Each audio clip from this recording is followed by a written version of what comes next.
to the Davidson Day Community Podcast. Our mission is to elevate student voices and celebrate the people who make our school community an amazing place. By the end of each podcast, you'll have an honest and reflective perspective on what it's like to be a part of Davidson Day School. Here are our hosts, Jennifer Shiley, Director of Community Engagement, and Jessica Thompson, School Counselor. Welcome, everybody, to the Davidson Day Community Podcast. I am one of your hosts, Jennifer Shiley, here with JT, Jess Thompson, School Counselor, and we have a couple really impressive guests in the building with us. Hunter Justice, senior lifer, tremendous scholar athlete, soon to be headed off to school, to college, incoming head of school, Andrew Bishop. We've got a lot to talk about today, and I will say we will depart from our general format of interview and move to more of a roundtable discussion. It's a great group to have together in conversation. Mm-hmm. So you want to take full advantage of that opportunity. Thank you guys for listening. I want to get started with something light because I think each of us on different individual conversations have connected in music. So I would ask you to please introduce yourselves in your own words and then offer the jam of the week. What are you listening to right now the most? My name is JT, Jess Thompson, and right now I'm on a Cowboy Carter kick, and my favorite song right now is "Ya Ya" by Beyonce. And if you have not listened to Cowboy Carter yet, I don't know what you're doing. Wake up, let's get with it. That was my plug. Always Beyonce, you're getting plugged in on a world-renowned She's going to be on the pod next. Yeah. Next you're going to get Beyonce. Watch out. Thanks, JT. You're welcome. Streams just went way up. Right. Yeah. Andrew Bishop here. Thanks so much, JT, Shiley, for having me. It's also just fantastic to be, talking to Hunter again. And every time, I've been on campus, working and talking with others, Hunter just continues to illuminate, all the things that make this community such a special environment for deep learning to take place. So, thanks for having me. I think for me, it all depends on who's in the car with me. With 3 kids, I found out just this past week, my son Beckett, he's in 2nd grade. He is all in on Biebs or One Direction. So that is where a throwback he is at right now. And then our youngest is all in on, the Zombies, soundtrack and movies. And so she's got the dance moves to accompany the soundtrack as well. So really, I just hand the iPhone over to my kids. It's the only time they get to be on it. And they're the DJ as we make our way around town to sports. Awesome. I'm Hunter Justice. I'm a senior here. I appreciate all the compliments. Making me feel very good about myself, a little bit too good. But for me, I guess this week, as Michelle knows, I'm a big Drake fan. So we bond over that quite a good bit. So anything Drake, I'm listening to almost on a daily basis. But for this week, I've been listening to a lot of More Life, one of his old albums. So many good songs on there. I can't really pinpoint one, but one thing recently that has been going along with my music taste, and I don't know if this is just a thing with graduating this year, is I've just been trying different things and different genres of music. So I've been listening to a lot of classical music recently, surprisingly, for studying, great for studying, and then some house music too. So it's kind of all over the place for me. You guys are bonding over Drake? Mm-hmm. Well, that would be on our next podcast.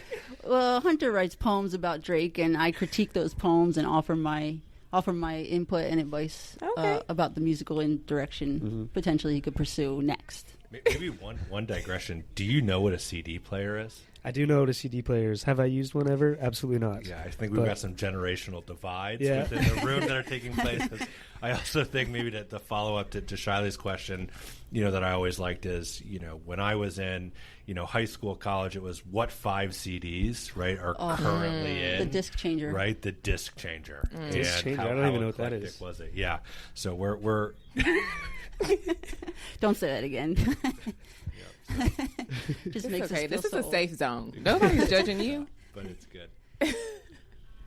That's great. All right, let me get into a question that our listeners might actually want to listen into and get us started here. When I first enrolled our kids, so I have 2 kids here, a senior and a 3rd grader. My senior Taylor had to answer a question: what contribution are you going to make to Davidson Day School? That was on the application for enrollment. And it was interesting because no one had asked him that question before. What contribution are you going to make? It was more like, what are we getting from this experience at school? And so as a parent, I was impressed because they're setting the expectation from the jump. You're going to come here and be a part of this community one way or another. What's your gift? What's your strength? What's your interest? And so I have not seen an admission application in the last 4 years. Whether or not this question is still on there, I'm curious, Hunter, and I'll start with you. If you got here when you were super little, so that might that question does not sound the same. The answer doesn't sound the same now as it might have when you started here. But what might that sound like if you could write that answer? Yeah, I don't know if I filled out that question when I applied when I was like 2 years old, but I'd say now I really want to be a role model or a leader to kids, and it stems a lot from like when I was in middle school, for example, playing on the varsity golf team. There were a couple seniors that were they weren't even being overly nice to me, but just them showing that I was like welcome on the team. It really showed me that like high school is a place where I can like flourish, and it made me feel much more comfortable. And so like on the golf team this year, I'm trying to do that because we've got, I think, 3 middle schoolers on the team. So just show that like high school and middle school can bond. It can be a space for everyone to have fun. And then also just kind of create more opportunities for kids and high schoolers. I think the Diversity Council is great in that way that Marie and I have gotten so many kids to help out throughout our time running that. And then I've experimented with different clubs and stuff before, and as you all know, like I try to do a million things at once, and just to like kind of dabble in the waters of everything and see if it's something I want to do past Davidson Day in life. But overall, just to show younger kids that once you get to high school especially, you can try a million things, and it's all going to welcome you here. Yeah, I texted you one night asking you how you do it all in a day, or something to that effect. And you said back, productivity makes me happy. So it just so happens that like the majority of your productivity benefits somebody else while it's also benefiting you, which is pretty awesome, Hunter. Yeah. Andrew, in your experience, what does it look like when there's a win-win happening in a school? Students are contributing, schools, and consuming. When have you seen that at its best? Yeah, I mean, I think it happens everywhere, right? It happens in small moments, in between classes, right? It happens in a minibus going to a golf tournament, right? It happens in a classroom. It happens in hallways and birthday parties. It happens everywhere. I think ultimately that the sign of a really, really strong school and the sign of students that I want to work with or faculty that I want to work with, they jump in head first. They're not afraid with being in motion and the mistakes that come by being in an active pursuit of both personal and communal goals. And they're really good teammates. I think that, being a contributor means showing up the best version of yourself in everything that you do. Right? It's responding to that question and saying, I don't know, but I'm going to try. It's the acknowledgement, I think, ultimately at the end of the day, too, to be like, my individual story becomes part of this communal, right, tapestry that is our school. And how do I own the fact, like, great, I've never lived in North Carolina before. Hunter has. He has 18 years more experience here in this state.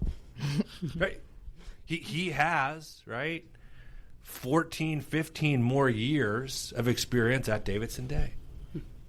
How do I then, flip my role instead of being a teacher or a leader here and just be a student and listen and lean in? Yeah. So I think great contributors are active in their pursuits. They're comfortable not knowing, and they get really comfortable with uncomfortable things in the pursuit, being part of something that's bigger than themselves. I've definitely seen our teachers in each hallway hold space for those students to be silly and be sad and be funny and be smart. And like pictures of classrooms are coming to mind right now, and seeing interactions with kids and students literally in the lower school hallway. I can see it. Middle school, it happens all the time, obviously upper school, where kids are just being themselves, and then the teachers be themselves. And so all of a sudden you're not the role, you're the person in the position. And then it feels like more than just coming to school some days. Yeah. I don't know how you see that from your perspective, JT. as a school counselor, what that looks like for kids to feel comfortable coming to school. Yeah, I think for me, it feels the same way too, that kids know that they can come in here and if they're silly, like if they're a little jokester, they really might grow up to be a great comedian one day. I think teachers give them the space to be a comedian, in good taste, of course. But I think we do hold space here. I was also going to say to Hunter, I think that you have been a great leader, but I think you have also been really great at giving other people the space to lead, which is really, really important. Kind of like what you said. It's like leadership is great, but sometimes you need to step back a little bit to see if other people can step up to the plate and, possibly let them shine in their own light. And I think you've done a really good job of that, using your light to shine on other people to use theirs, which I think is really important.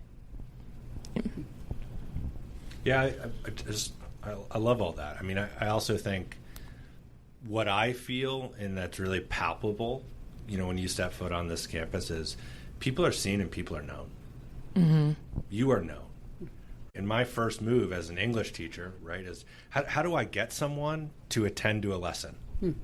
Without attention, there's no knowledge transfer. Mm-hmm. My first move is to get you to attend. How do I get you to attend? By you knowing that I care about you, and then you're learning. Mm-hmm. The person first. You got to care about the person first. From there, and I hear that all the time. I was just in another meeting hearing about, Mr. Letourneau at prom, right? And the fact that he's got nicknames for everyone, and then every one of the guests, got nicknames too. And that, there was, someone just right in the middle of the dance floor, dancing as well. To be able, right, JT, to sort of say, great, our faculty and our school leaders can be their authentic selves here as well. Mm-hmm. Right? Yeah. And they're modeling authenticity and excellence to others. Yeah.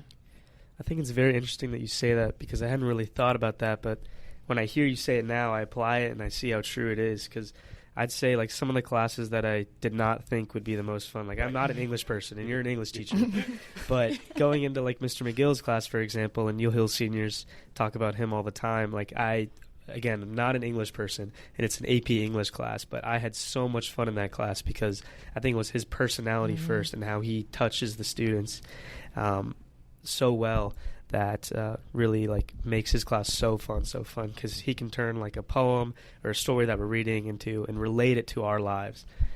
So, yeah, and same thing with a lot of other teachers that do that. Yeah, I mean, I think that's spot on. In our vision statement, I'm really struck by that idea of personalization, and I think that's what personalization is all about. It's how do I know Hunter? How do I know Shiley? How do I know JT? No matter what their roles are, and to say this is what they need in order to grow. Mm-hmm. This is what they don't need in order to take on this next challenge, and to do it really, really well. Mm-hmm. And I also think too, sometimes in schools, and what I love about Davidson Day, and this makes our school different than others, and I've already heard this acknowledged, is our students have the ability to lead. Mm-hmm. When we reach middle school and high school, we learn way more from our peers than we do from any teacher or any parent. Mm-hmm. So choose a school based upon who your kids' friends are going to be. Yeah. Or choose a school based upon, like, who is my son going to look up to? Right. Right? Mm-hmm. What is it that the older students are going to model? If they model kindness, they model integrity, they model excellence, those will become, right, the values he starts metabolizing and then living, each and every day. Yeah. I want to, like, just say that I agree with what you're saying. I hadn't thought about that because when I was, how old is your son?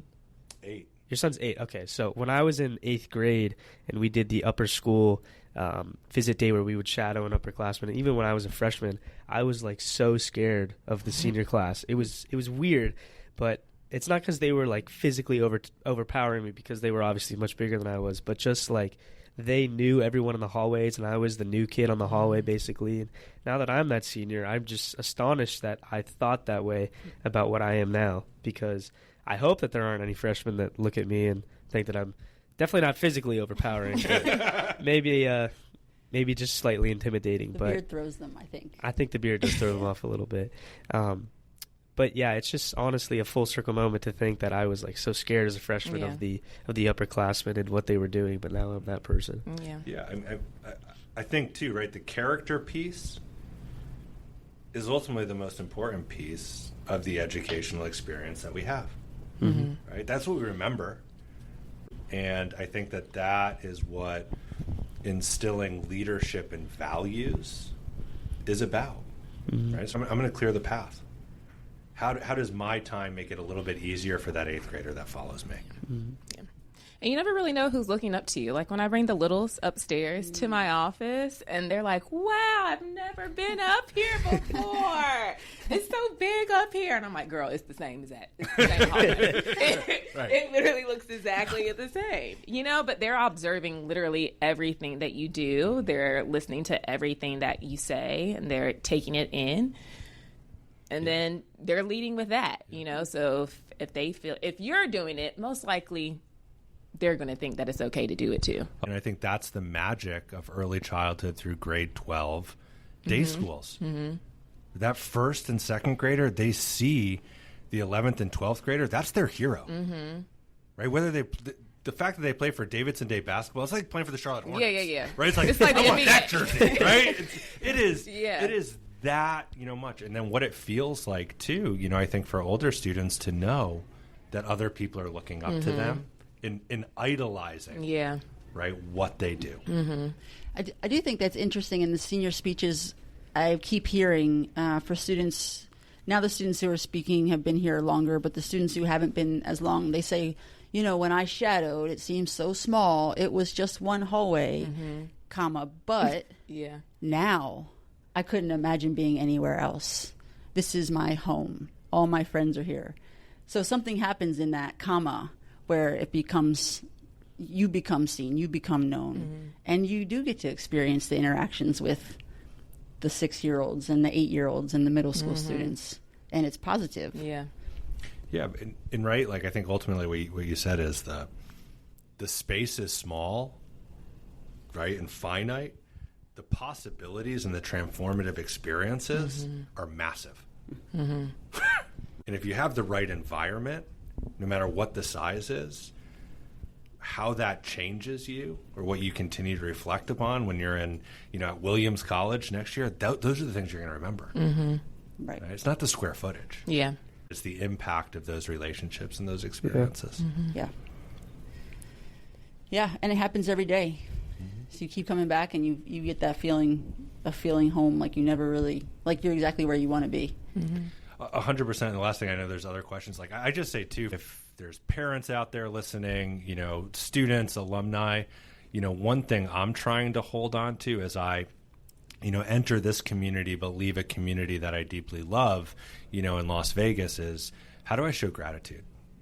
How do I express that gratitude on a daily basis for those people who believed in me more than I believed in myself? That acknowledgement of saying thank you. And I think that also, too, crystallizes the memory for them, but also for you, right? You talked about this idea of being a consumer versus a contributor. I think being the giver is just as impactful as being the receiver in moments of gratitude. That's amazing. This is the last thing I'll say on this. In these senior speeches, to see some of the students who have been here since they were, when Hunter Key, when you were two? Yeah, I came in Eaglets. So their students will ask teachers they had in lower school and middle school to join them to hear the speech. And these students, they were students of these teachers like 10 years ago, and there's still an emotional connection with those teachers, whether it's Miss Fuller or Miss Farah, whomever it is, Mr. Sturm. I mean, the kids are going back that far and expressing their gratitude for the things they're remembering, and they're telling a story from that grade. Yeah.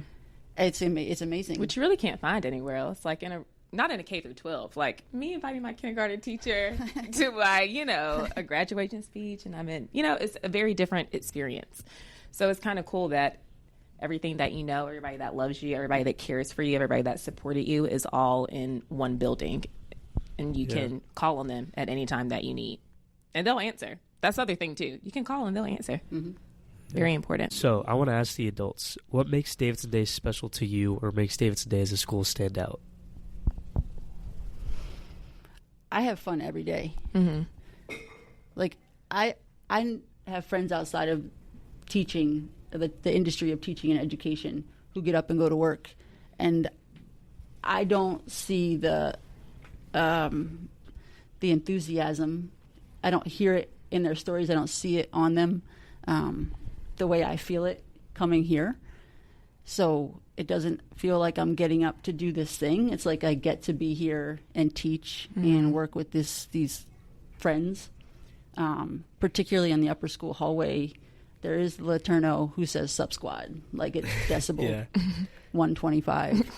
The whole hallway can hear him. Yeah, I mean, there's a teacher it's just so welcoming and fun. And then I've, students in the past who are comfortable enough to stand up in the middle of class and freestyle about something we're learning, like totally unsolicited. But it gets the class, to be comfortable and having fun and relaxed, and it certainly moves the lesson forward, if you will. I mean, moments like that happen all the time. I love being able to go outside. It's been beautiful here the last week or so, and most of the time, and Hunter can attest to this personally, students will ask to either go outside, not check out, but just go outside and have class out front. And so it just feels good to be here. It's a good time. I think you have the most fun reading my Drake poems, though. I have a lot of fun reading Hunter's Drake poems. They're haikus, they're sonnets. Any sestinas? Have you gotten there yet? Good luck with that one. I don't even know what that is. I don't even want to hear a Drake sestina. Oh, gosh. It's going to be so sappy. I think my favorite thing about Drake is such a sappy man. One of my favorite things about, I think, Davidson Day is you can see that everybody is willing to support, like, kids here. It's kind of much all hands on deck. If you need help, we are going to find a way to help you, whatever that looks like for you. I came from before I came here, I was a family therapist.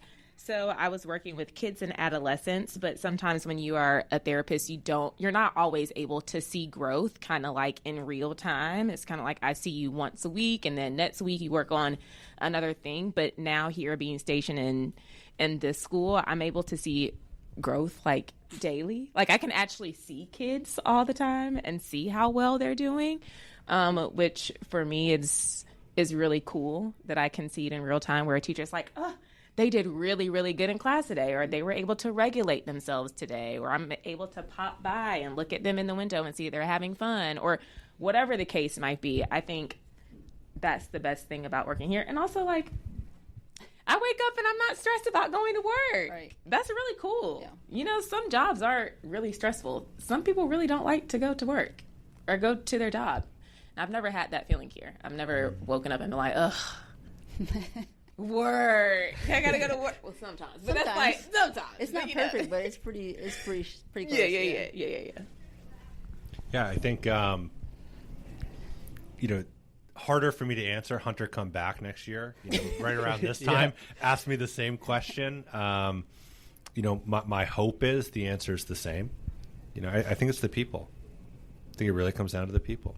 I remember the first interview that I had, in the process, and I was talking to the folks who were leading the search, and they were like, we've never met people at any independent school that care as much as the people here.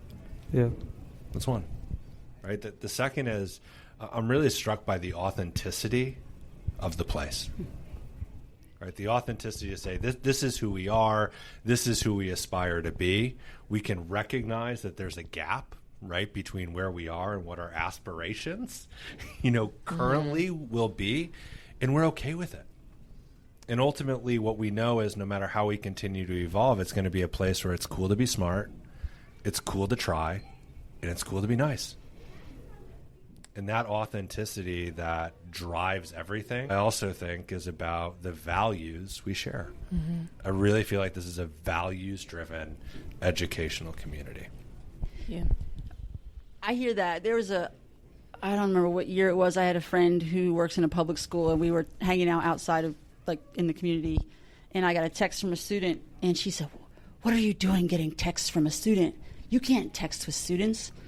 And I said, well, how else am I going to get the information they need? Like, oh, well, you just can't do that. And I understand why she was saying that. But in here, like, to the authenticity piece, when Hunter has a question, he can text me, and I will text him back as soon as it's convenient for me and it makes sense for the situation. And I think that's the personal piece that offers the relationship building between particularly students and teachers that is really unique to Davidson Day. And if it's like that somewhere else, that's great. I just think that's a game changer for both the students and the teachers to have the opportunity to build and make those connections. What about you, Hunter? Same question. Yeah, I mean, I've had a lot of experience at this school, literally my whole life. So I think kind of going off of what you were saying with the texting and sort of stuff like that, like I will send math memes with me and Khadijah just over text all the time, and we have good fun with that. And then Simpson, I'll text about golf all the time. So it's awesome. Like, I would answer this question by saying Davidson Day is so special to me because it just feels like a second home. I won't go as far as to say as like every day I'm awesome, like I want to come to school. Of course. But I definitely would say when I'm here, I always have a good time. And that was something that, like, coming out of middle school, which not everyone has the best middle school experience. That's just a given. But I was definitely worried about that coming to high school. But I'm so glad that I'm still here and doing all that because, again, it feels like a second home to me.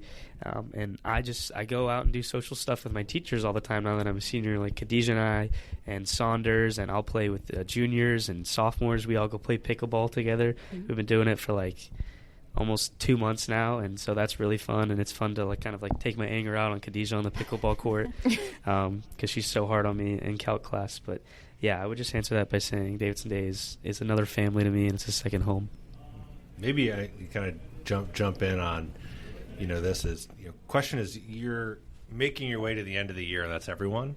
As you reflect either on this year or, all your years here, like what's a favorite memory or a favorite, story that you have of whether it's a faculty, student, that you'd want to share with others?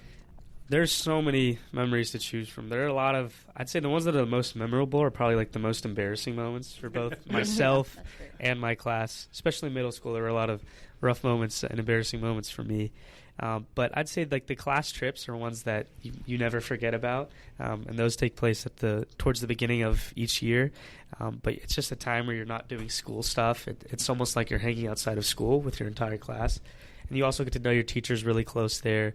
I'd say the class trip this year was just super, super fun because we would just go play on the beach all day and then come out home and chill at night. We played some poker at night, which was really fun. I'd say the class trips are probably some of the most memorable moments I've had. And then the sports and the field days, stuff like that. And even if I'm not playing a sport, like this year we have done very well in sports, obviously, but like going to the volleyball games and the state championship all the way in Raleigh, like there's nothing I want to do more than go and support my friends who I've known since I was so small. So yeah, just going out and supporting my community. I can think of a few stories with students. In particular with faculty, we used to have a week between one quarter and the next, and there was a time when we used that week to teach mini-mesters. So teachers would choose what they wanted to teach, depart from their class structure. So Ron Johnson, John Tobias, and I taught hip-hop, the history of hip-hop, and the class was full. And it was so much fun. And our assignment back to the students as a way to give back to the class was to write verses on Run DMC's, I want to say Down with the King. So Ron and JT and I rapped in front of the class. That was a moment. That was a moment. And those mini-mesters gave us a chance to have a little fun. Was this recorded? That's what I was about to say. Absolutely. Is there video? Absolutely. You get my story about that week. That's as good as it's going to get. But yeah, there was a student who was at school here. I taught him, I think it was a 7th grade English class, John Hunter, who, if you watch racing now, you might be familiar. One of our assignments is, I couldn't tell you what the assignment was. It was like, what do you want to do when you grow up? And he brought a mini car in here, and he drove it down the hallway into the classroom, gave a presentation as a 7th grader, and then just drove off and like left for the day. And now he's on the NASCAR circuit, right? Like, so it's like he did the thing he said he was going to do. And there's story after story of students who stand out and are silly and have fun and really pursue their passions and go all in. And it's just not enough. It's a whole other podcast. the one after Beyonce we can do on the student stories. Exactly. Yeah, because we'll have a high listen count on that one after Beyonce. So that brings us to our mental health wellness part, me being the mental health warrior that I am. Okay, so we're gonna get a little deep, but I don't know really. As we all know, there is a stigma around mental health, sometimes especially in schools. Schools are kind of the first place where we see like mental illness or mental health issues, just because students are here a lot of time. A lot of your life is spent at school, right? Sometimes more time than you with your actual parents, right? So when we come to school, we are able to see things that maybe other people cannot see. And as decades have gone on, we have kind of had a little bit more healthy discussions about mental health. I think people have become a little bit more comfortable talking about mental health and talking about mental illness. But I don't feel like we as a society have really gotten there yet where we can explicitly talk about mental health and mental illness in kind of a functional, effective way. So my question is to you guys. What do you think that we can do as a school in order to kind of eradicate mental health stigma? That's your job, JT. You tell us. It's the community job. It's the community job. I think you're doing it even by asking the question. I think part of it is flipping the paradigm, a little bit, and don't necessarily just talk about, mental health. Just frame it around mental strength. What does it mean to be mentally strong? To be mentally strong means to be aware and comfortable with talking about things that are difficult and hard, and then working with someone to develop strategies that allow you to continue to get stronger. Right? Yeah. Also, if we think, really, really big picture, let's look towards, some of the people within our own society and culture right now that are talking really, really publicly to say, like, yeah, for me to be the best athlete I possibly can be means me being able to clear the mechanism, talk about the things that are triggers for me, and then to work on building strategies that allow me to become the best version of myself. Right. I think it's that acknowledgement of sort of opening it and flipping the paradigm. Right? Look at it as like, this is about mental prowess, moving forward. And, also too, to sort of say, what do we do to create an environment where we're not placing undue burdens, on students. And I think that's a lot of the work is the work of the adults being very, very clear, about expectations. Yeah. When I was teaching, right, I had awesome kids. And they're awesome kids here. They're really dutiful. Sometimes I have to tell them, it's like, your homework is not to do any homework. Yeah. Write that down in your planner. Right? Like, you need to take a break. Yeah.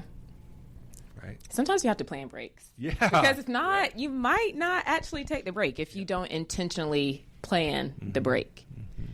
Yeah, I've heard the phrase community is immunity. And in this situation, it feels like the more intentional we can be creating spaces where students are working together, Andrew mentioned earlier, character building, pursuing their personal interests, and knowing at school they've got a place where they do fit in and they can find those passions aligned, whether it's through a relationship with a teacher, a project in class, an opportunity to do something that is traditional in the classroom setting. There are plenty of times when you walk around the building and you see a class, again, outside or walking through the hallway or playing mallet ball as a physics project. Yeah. It breaks the schema of classroom and school and offers students a way to feel like they've got some flexibility, right? Not just to be themselves, but to connect with others who are trying to find that fit too. Yeah. Obviously, having the resource, JT, of you, the school counselor, that you are, you're fantastic, incredible. Your doors open, close, knock, knock, knock. You're busy. You're in demand, and I think our students know that you're available and appreciate you as a resource and as a person who will work with their teachers and their parents. To reposition them to feel better. Yeah. Those two things in coordination, I think, have been helpful so far, particularly working together building character in that community as immunity piece. Yeah. And then having you as a go-to, as the expert and authority on campus for mental wellness is very reassuring. Yeah. For our students and parents alike. Yeah. What about you, Hunter? Yeah, I'd definitely say like the faculty here are already generally much more closer with students than you say go to a large local public school. But I think that's something that I've seen as a student is that students are very good encouraging other students to kind of speak up and stuff like that. Because no matter how close I am with Ms. Shiley or other teachers, like I would still like be more personal with someone who's my age going through the things that I'm going through. And so I would encourage even teachers to reach out to students who you know are like very talkative, not talkative, but they can talk about their feelings confidently and tell them to go reach out to another student who you think may be struggling. Yeah. Because, again, I think it comes best coming from another student. Peer-to-peer. Yeah. They're going to tell you guys more than they tell adults, you know? Well, students are going to tell each other more than they tell us, so. I mean, I think it's also, too, how is it that we utilize research, you know, that's out there to say this is why it's really important, right? You know, someone, you know, professionally that's meant a lot to me is, you know, Dr. Mark Brackett, who runs the Yale Center for Emotional Intelligence. And he talks about what we really, really need to teach kids how to do is how to articulate their emotions and feelings. Yeah. Right? How can they pinpoint, right, this is what I'm feeling about something. Yeah. Right? And he's talking about students at Yale. Yeah. He's talking about kids in his class at Yale University. So if that's what he's seeing, right, how is it that we lean into that research? Yeah, communicating how you feel. Totally. And then I also think, too, like, how do we have hard conversations about what's the role, you know, and what are the rules we need to have in place as it relates to boundaries, whether it relates to friendships, social media, right, other things. How do we alleviate, right, you know, some of these misconceptions about what healthy is and sort of name the fact that this is actually unhealthy, you know, for us as we're thinking about creating the community that we want. Yeah. And I think to Hunter's point, the alignment of understanding what needs to be communicated and then rallying students to help lead the charge on a student-to-student level just amplifies the voice that is positive and connected for that purpose. Talking about it openly, like you said, I mean, mental illness is still is synonymous to physical illness. So, I mean, if you have a doctor's appointment, it's like, why are you leaving? Oh, I got to go see the dentist. You know, if you have a therapist appointment, it's still okay to be like, why are you leaving? Oh, I got to go see my therapist. But making it, normalizing it in a way so you don't feel shame or guilt about needing a therapist or wanting a therapist, I think is super important too. Yeah, I think that's right. I also think, you know, too, we spent a lot of time already on this pod just talking about community. How is this a community where people can be psychologically safe? Yeah. Right? We're all carrying things from our own backgrounds, histories, what's happening with our family, right? Other things. How can we know that we can be psychologically safe here and people won't weaponize our vulnerability when we do have the courage to share? Yeah, that's really important. Yeah. I think that to what you just said is very true because, like, when I'm with my friends, I am not afraid at all to argue with my friends if we think that something, if we disagree on something. But, like, all of the world's problems is something that I've learned in my 18 years of life. All of the world's problems have come from people not talking. When people stop talking, that's when you get war. That's when you get really, really, really big violence. And I think that, obviously, you know, we're not in a threat of war here, but encouraging more students to speak and more students to speak. My generation, I think, is getting very good at that, just speaking more and more. You guys are. I applaud you guys. Yeah. We love talking. But yeah, just encouraging us more and more to speak will lead to more discussion, which will lead to, I think, less problems in the world. Yeah, I think that's right. I'd also push on that a little bit. I do think, you know, this generation is comfortable and engaging, you know, in conversation. What I'd push you and challenge on is I think sometimes it goes to debate. And how is it that, you know, my opinion's the right opinion, when instead I think what we really need to encourage is more dialogue. Even in schools are really good at teaching kids how to answer questions. We're actually not that great at teaching them how to ask really good questions. And those great questions are the ones that lead to a robust narrative that says, I've never thought about it like that. They're thought-provoking. And again, if you think about the people, right, who ask really good questions, think about what professions they're in. Right? It's very fair, actually. And they have the ability to hold divergent points of view and find the ways that they converge on a shared ideal. And so I continue just to push to say, like, you use your voice, in a way that asks questions. Yeah. To be curious, right? And allow that curiosity to lead to really, really deep dialogue. So I think one thing, I'm super curious about as the incoming, head of school is, first question, I need a lot of advice, right? As I think about, this role, what advice do you have, for me, as the incoming head of school, and that could be, Andrew, here's what you need to experience. This is one thing that should never change, right? Or this is what I hope you prioritize. I'd really kind of love to use a little bit of this time as a let it rip moment and to give me the opportunity just to listen and learn from your experiences. Yeah, I know last time you were here, it was the same time that our boys basketball team was in the state semifinal game. And that was the most electric I've seen our gym. What an experience. So, I mean, my recommendation is you've seen a sporting event at its highest level here. You've got to get to our theater. You've got to get to a production. A Joanna Gertie production is out of this world. And one will come up in the fall as a show, and the spring as a musical. So I'm not going to get too deep. It's going to be a pretty straightforward request. You have to hit up the theater during the next show. No, it's to not be missed. 100%. But I heard, all about it. Thanks, Shiley. That's a really, really great piece of advice.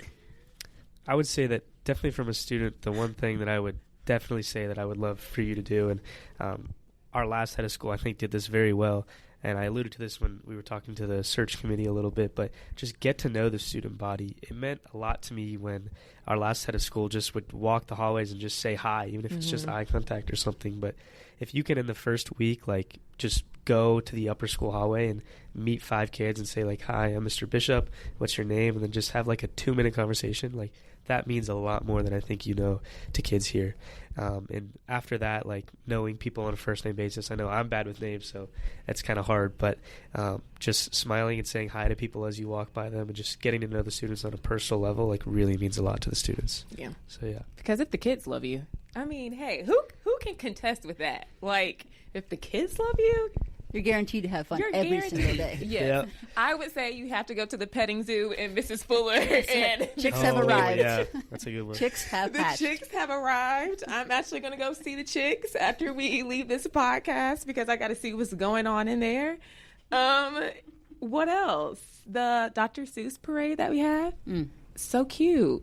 The little kids. I think it's cute. Got to go to a basketball game. Got to go to a theater production. Yep. Got to go to a diversity council meeting. Field day. Got to go to field day. But I think, like Hunter said, you just got to be present. The kids just have to see you. If they see you and they rock with you, they'll rock with you. They'll rock with you. They'll rock. They'll rock with you. No, I love, all that, as advice. I alluded to this earlier. Hunter, come back, check in. You can be my scorecard and say, like, okay, has he done this, in 14 months? And the answer and the promise that I'll make to the community is yes. I will. What I heard, Shiley, and kind of your answer, ultimately, and this is what I love about Davidson Day, is it's a place where you don't get put into a box.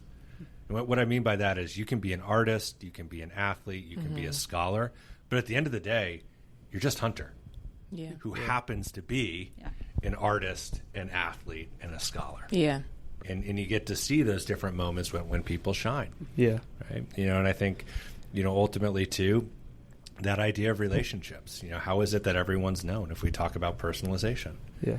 And also, too, I think, having the ability to say, okay, yes, I know you, we have a relationship, and that also means now I'm going to hold you accountable because I don't like what I've seen. Right. Or I don't like how the class, of 2023, 2024, is ending. Yeah. Right? We need to do more. Yeah.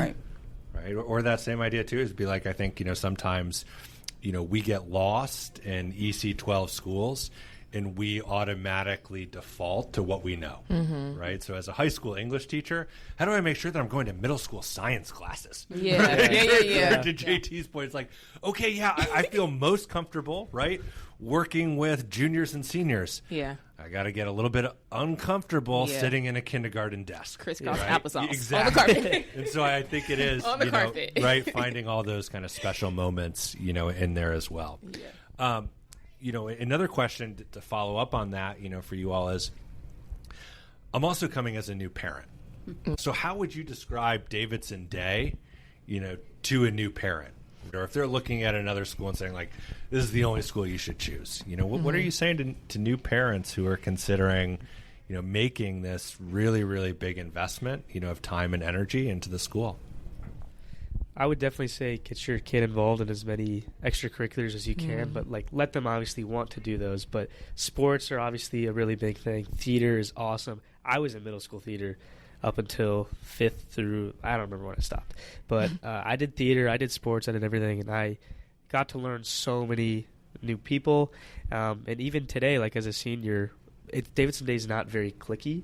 Like we have great people in the theater. We have great athletes. We have great basketball players, soccer players, and I'm friends with all of those. And I think it's really cool because you can have a place where you're friends with people of so many different backgrounds and that are good in so many different things. So, yeah. Yeah, I would say the same thing. I would say let them explore. I would also say that I feel like this is a space where you can let kids just figure it out. I think sometimes I'm not a parent, but I think sometimes as parents, you could be a little bit hovering, sometimes a little bit helicopter. You kind of want to figure out all the solutions for the problems for your kids. But I think this is a really good space where you can kind of let your kid navigate that in a way that is productive to them, that also helps them and also helps them become more resilient and helps them face adversity in a better way. So I would just say that, like, they're going to figure it out. Like, just give them your kid the space to figure it out, and there's great teachers in place to help them too. Yeah, that's similar to what I was going to say, JT.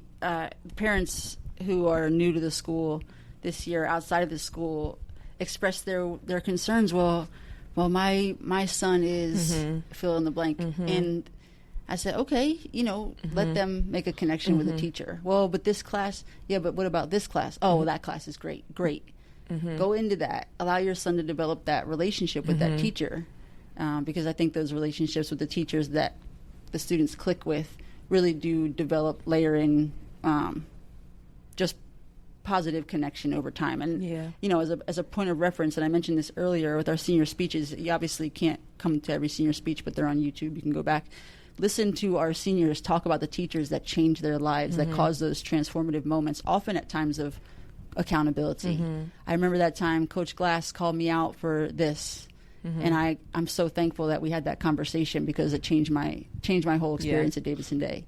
Or in 3rd grade, I did this, and my teacher, yes. Yeah, and it changed the whole entire trajectory of their life almost. Yeah. So as a parent, to JT's point, you're letting go of your children, but you're letting them go into very, very trustworthy, capable, encouraging, inspirational hands.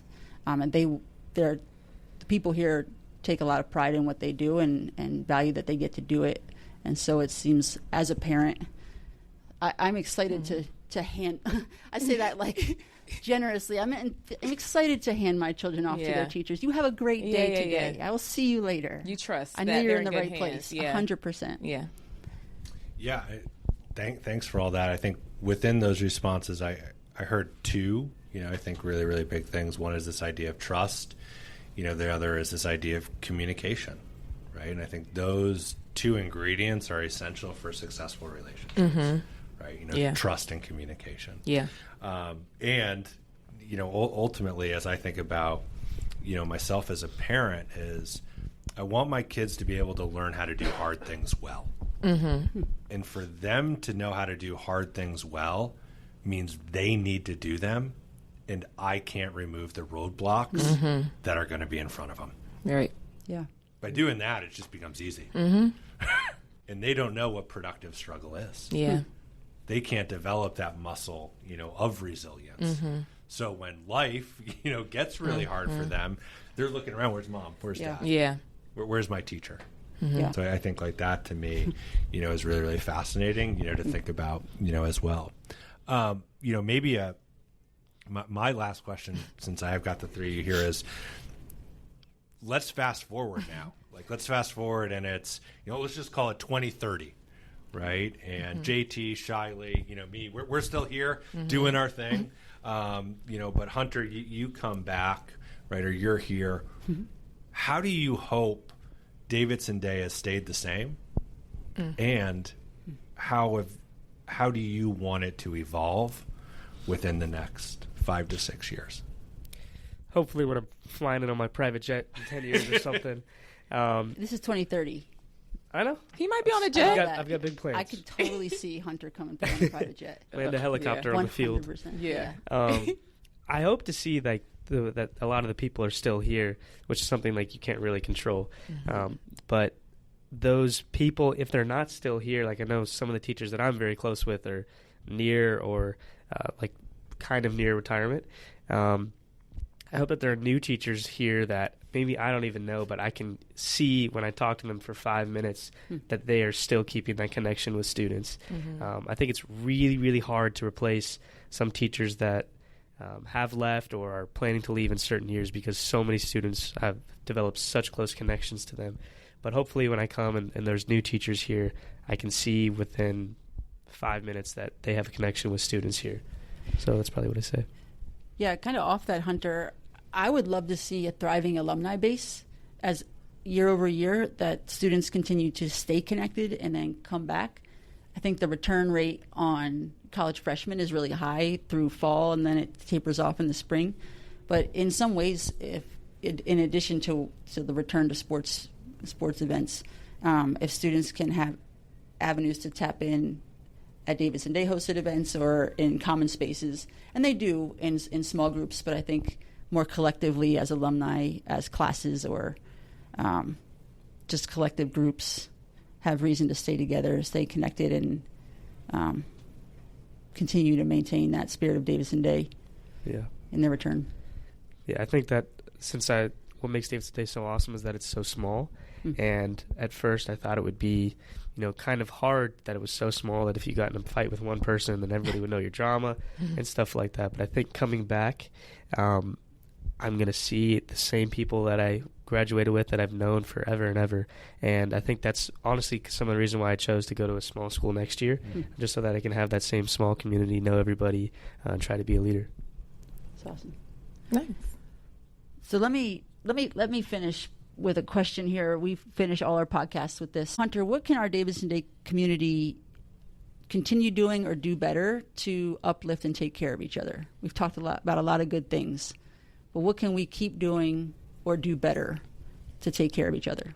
I think the best thing that you can do, if I can just say one thing, is create more opportunities. I think that's something that we've done so well recently. There's so many more groups for students to join and develop their leadership abilities, learn to speak for themselves. The sports teams are really high quality now, so people are coming here not just for the academics and the pressure that teachers put on you to succeed academically, but also for sports. So I think just creating more opportunities is really awesome.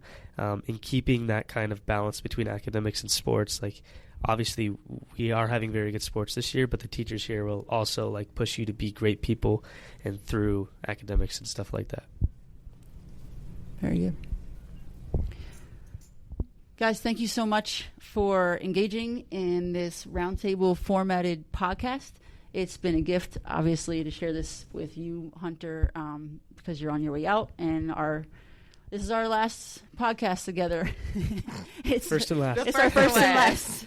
And, of course, Andrew, thank you for joining us today on your trip to Davidson, North Carolina. We look forward to seeing you here more frequently soon.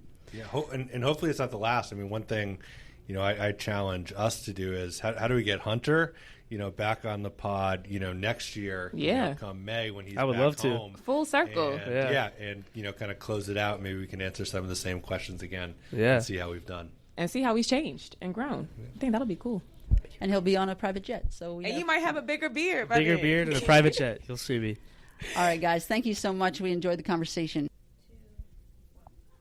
Join me in congratulating Hunter and the entire class of 2024 along their departure as graduates and welcoming incoming head of school Andrew Bishop and his family onto campus very soon. It's a great time to be a Patriot. We love you and thank you for listening to the Davidson Day Community Podcast. Be sure to follow us on your favorite podcast player.